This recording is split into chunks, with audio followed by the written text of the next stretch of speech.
Hey everyone, welcome to Chat with Sandy and Karen. Just a little note ahead of time. This was recorded on December 5th so that we could take a break over the holiday, and we hope that you are having a wonderful time with family and friends, and whether virtually or just in your thoughts.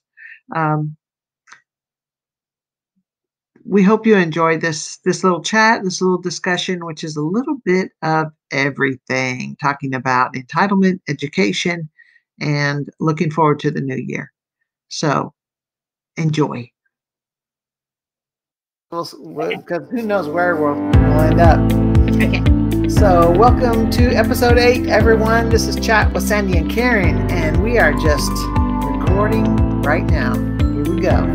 So tell me, you had some news about your school. Hi, Karen, and hi, everyone. Yes.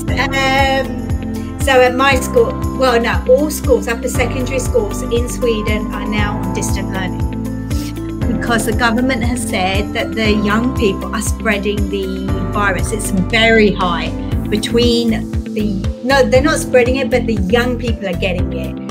So they're going to keep it under control. And so we've all gone distant learning. Wow. So this is being recorded to Saturday, December 5th. So, wow. Oh my gosh. So what if you teach multi-levels? What do you mean? Like grade level? Like do you have anyone that teaches multiple grade levels? Yeah, well, we just teach like as if we're teaching a classroom now, but distantly. The good thing is we are allowed some students in that who have difficulties learning at home. So all the upper secondary schools have said, if there's any tests happening, if the kids cannot study at home, they should still have access to the school. So we're still having that over, which is really good. Yeah. Otherwise, they're lost. They lose it. Wow. Need that learning. So I think a lot of countries are now doing this, just so that we have that Christmas period coming up, and we can, be ready for Christmas. Give some people time to stay home and get help. Yeah. But those of you who, I've got the nice view of Karen's background, because an amazing, beautiful Christmas tree. Oh, I'm so in the spirit. It was fun. Yesterday was the day for us. We decided to put up the tree, and we bought a new one this year. We decided not to go with the live tree because we both have allergies and we'd be sneezing all the time. So, and our other one was actually dropping needles like a real tree would. But so anyway, we put most of the decorations on. We have still a few family heirloom kind of things that we'll put on very gently. And we don't have a cat or little kids to knock them down, so we'll be okay. So anyway, it's fun, and since it's just my husband and I at home, husband and me, sorry, I always think of my grammar. We just thought we'd go ahead and do it. Oh, it looks nice. Thank you very much. And I'm using my new blue snowball microphone today, so we'll see how that goes. Can you hear me okay? Brilliantly, yeah. Good. Okay. So we want to update, and I can stop. I can edit this part out. But what do you want to talk about today? We need to talk about something that... We can talk about the new features Google have brought out. I haven't tested them in Google Sites. I haven't either. we can talk about the tour creator and how Yeah, at the pandemic it would have been so useful, but now. Yes. Yeah, and how it's going over to arts and culture. Yeah. The virtual reality. That would be good. Let me write that down.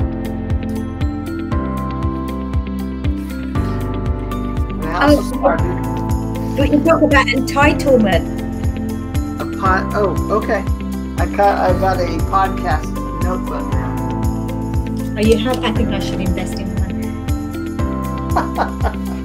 This is one that I bought for 25 cents last year, and but it's just a plain blank notebook.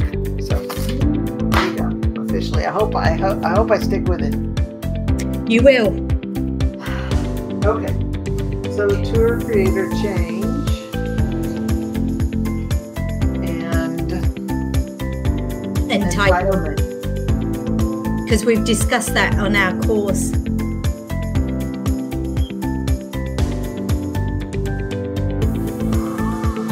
Okay. So you have some notes from that?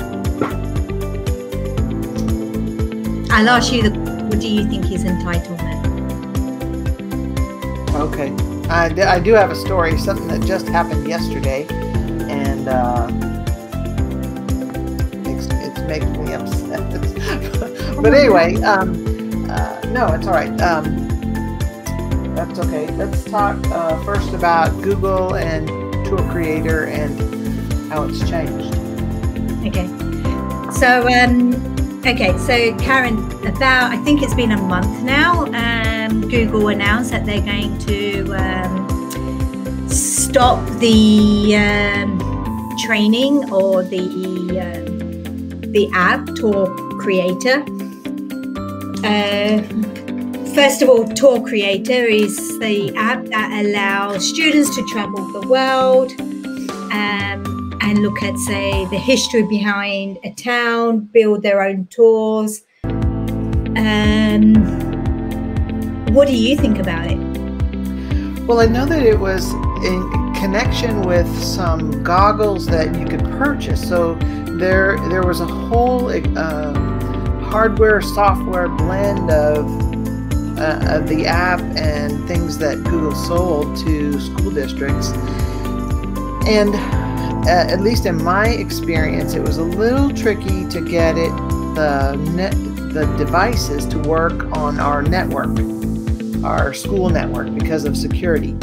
And we'd have to allow certain devices. And then we decided that we would use old cell phones and use because you could go get the app and then go on the site and look at different areas. And that's what I loved about it, is the benefits of it was that the teacher could create the tour and then the students could look on, so as if we were all in the same virtual reality room.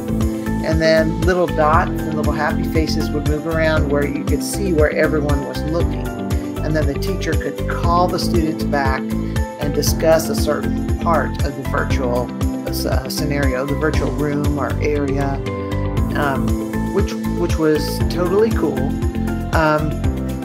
But I think now they're moving that part of that experience over to Google Arts and Culture, so that you could do your virtual tours. Do the virtual experience on that website, but you won't have the devices, and the teacher won't have a classroom set of something to use that. So they could maybe put it, I was thinking that you could still go to the site and look at the area and then talk about it on a whiteboard or a projector or something. What do you think? Yeah, I haven't physically used the Tour Creator. I've looked at it. Mm-hmm. I don't think it was so user friendly. Maybe because I've never had the goggles. Mm-hmm. I've been on the Arts and Culture website, but I could go into, say, the museum. Mm-hmm. I could go into, places, and I could have a virtual tour. And I think that's where, as educators, we may have to research different areas, what we want the students to go and visit virtually. And I think in a way, it helps the students who don't have those goggles at home. This way now it's open to everybody. So I think in that respect, it probably has helped. That's great. That's so true. And I know that Google Maps itself has that teachers can use that. If they want to go to a specific location, you can do the 360 views and even input information and make suggestions about your location or your town or things like that, or historical sites. So that might pick up some of the slack where, like you said, if you don't have the hardware, if you don't have the devices, because that gets kind of pricey if you need a set for every classroom. So yeah, at first there was a little bit of a kerfluffle and people got a little upset, but I think that, like you said, educators are resourceful and they'll figure out a way. But the Street View app, you can take a 360 around you and put it on, like you said earlier. And so students can still create their own 360 view. And I think that's what's needed. Yeah. So yeah. Anything where they can create their content is what, what's going to be real life in the future, in my opinion. I think that's great. I know. So, I mean, although I think as educators, is it just educators? Because I know in some people as well, just don't like change. Yeah. And I think as educators, we need to think about changes as well. We need to move on with the times. And I mean, I am working on projects with some female coders. Oh my God, these women are amazing. And it started off me being a mentor for them, but now I think she's mentoring me. And they are coding in what's it called? Horizon and virtual reality scripting. And they are making virtual classrooms for students to go in, because I think the pandemic is leaving a lot of people with anxiety, friends, no friends, how do they feel, how do they not feel, etc. So they're doing this amazing VR scripting. I am supposed to be in one of their meetings, but they have it like in my time, 1 o'clock, 2 o'clock in the morning. I've tried to stay up, but yeah, I look worse than this. So our listeners can't see me. Oh my God, I just look. It's hard to be fresh and alert and after midnight. For me, that was one of the first lessons I learned when I started making videos, because I would have a marathon session preparing for the video, and then I wouldn't start recording until 11:30 at night.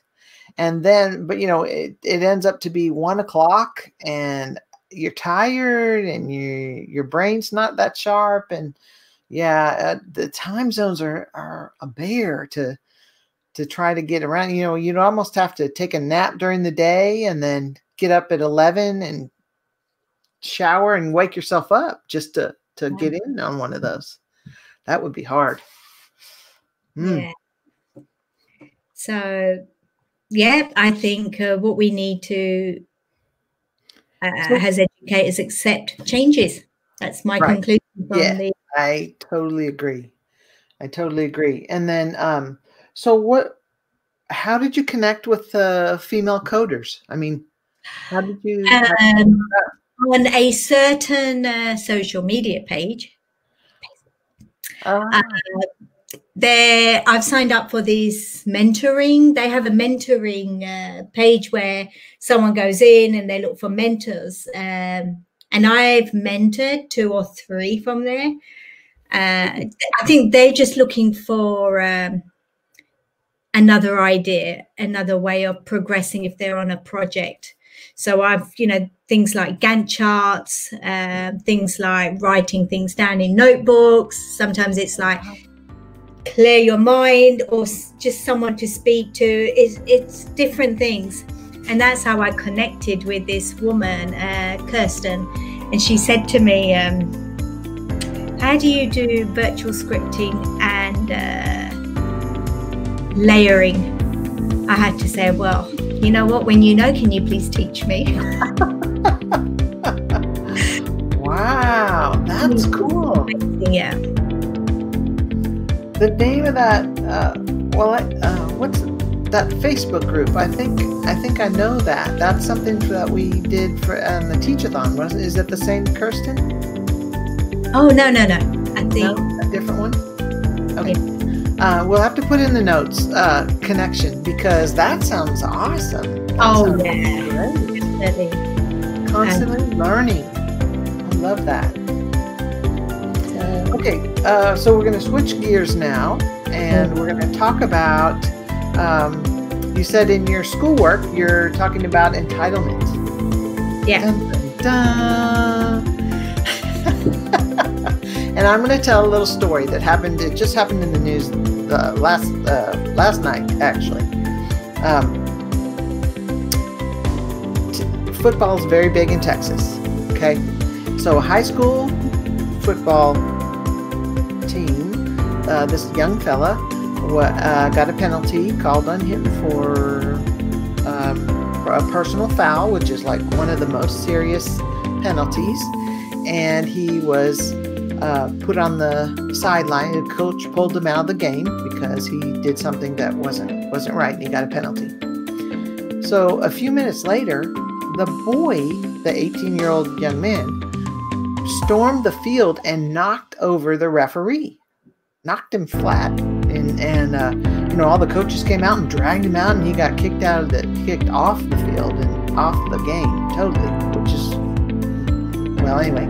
And then the next day, the rest of the football team were marching around in front of their school, and they were saying that it was unfair to kick the boy off the team, and that their team had worked so hard to get to the playoffs that they should have the boy reinstated on their team. And so they felt like they worked hard, so they earned it. They earned the opportunity to go to the finals. They couldn't do it without this young man.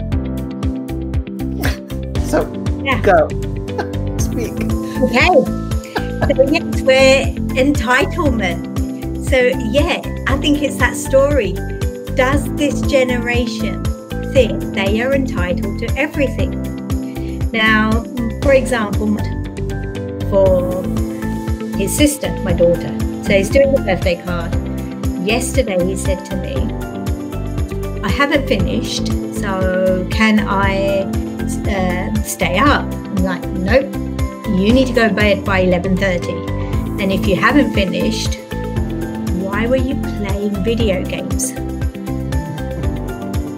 Right, so, and then he turned it back on me, saying, fine, I haven't finished the card, so I won't give her anything. I was like, hang on a minute, how is it my thing? I mean, I just said, yeah, fine, I don't care. But where was his responsibility? Where was him thinking, oh, I should do what's important first and then do what I need to do as a leisure time? I mean, do they not think with what is responsibility, how to act, what is right and wrong? Mm-hmm.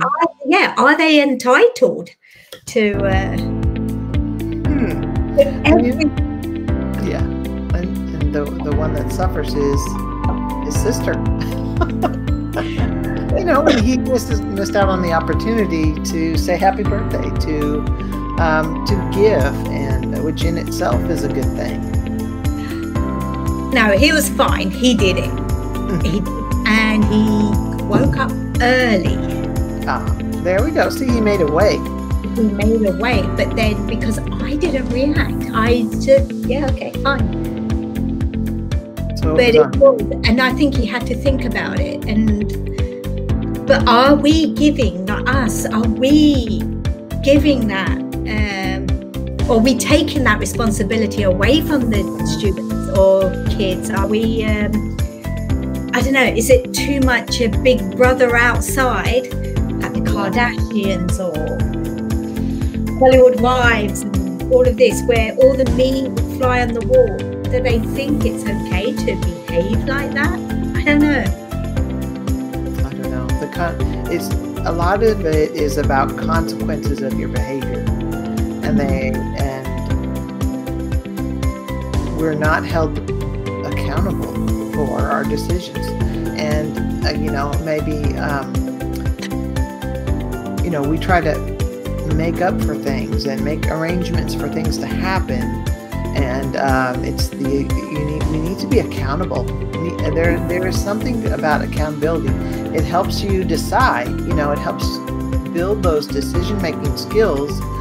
That if I know I'm going to be held accountable, dadgummit, I'm going to write out questions for this podcast. I know Sandy's going to wait for me on Saturday morning, so I better have something. I got to get the StreamYard open and make sure my router's restarted and be responsible, because otherwise the consequences are I don't know what to say, my computer won't work, and we won't get this thing done. We won't be accomplished, and it'll be on me. Yeah. And are we giving our kids too much? I'm just thinking, because I think how that whole thing came with this thing about capabilities approach, thinking about, are we sucking our kids into materialistic things? So capabilities approach, is that like ability-based teaching, or explain a little, can you describe what that is? It may be a different name here in the US. I will explain it, but you might have to take it out. That's fine. We'll edit. Right. I'm reading this woman called Martha Nussbaum, and what she does is she talks about the capabilities human approach, about how and she's talked about things like I'm trying to read someone's note. Things like what was it? We are in the Western world, so we have money, we have good education, we have good health care, we have all of these things. But what about people in the east part of the world who are not in the same balance as us? So are we, when we're talking about equality, diversity, how is it the same when, I don't know, she mentioned like even now, a 5-year-old in, say, India, born in the slums, will not have the same education as a 5-year-old born in, say, even in the poorest area of London, because that 5-year-old will still have the right of having an education. Right. I still need to read it. Privilege, that comes to my mind. Privilege, that's what I hear a lot about privilege and the discussion. City privilege, because I'm not going to say black and white, because there are different areas in the US that are struggling with that question of privilege, and there are a lot of ways to look at that, and and it's really something really very interesting. So that's called capabilities approach. Yeah, I just listened to her talk on YouTube. It was really good. I've got to read it now, but I can't be bothered reading it. I was just listening to it. Yeah. But she did compare the Bronx with Kerala, and Kerala with its poor healthcare system is the same, she said, as in the Bronx. So wow. she says it's amazing. Like, well, not amazing. Like she said, you know, America should be putting their heads down in shame because of this. So I don't know. I think that's the only country she's done a lot of her research. Mm-hmm. Kerala. Yeah, south of India, I think. Wow. Well, I mean, what is her suggestion? Just that we need to take that into account as where people came from? I think what her idea is that she's looking at, so when we looked at different perspectives of education, a lot of them said, you know, everyone has the right to be educated. But then her capabilities approach came in and said, hang on a minute, we don't all have the same privileges. We don't have the same rights. We still have differences in humanity, and it won't change. It cannot change. There's a lot of people out there. And then she brought in, well, is it personal wealth that someone then says, I'm not looking at them? You know, so it was quite heavy, but really good to think about it. So, I mean, I'm reading some of these. Yeah, it's teaching in the developed world, looking at humanity more than anything. The rights of education.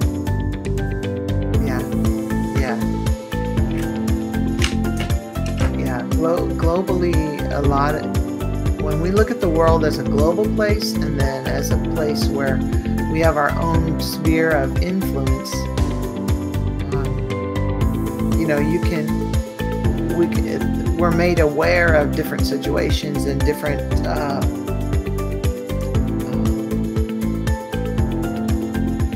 different, like you were saying, different countries and locations that don't have what we have, and yet even though those people, you know, I may never meet someone from the slums of India, but I could meet someone from the poor side of town here in Texas, you know, and maybe I can be a little more sensitive to where they're coming from in my experience, you know. So it's a kind of a global perspective that you bring down to my own situation, my own circumstances, maybe.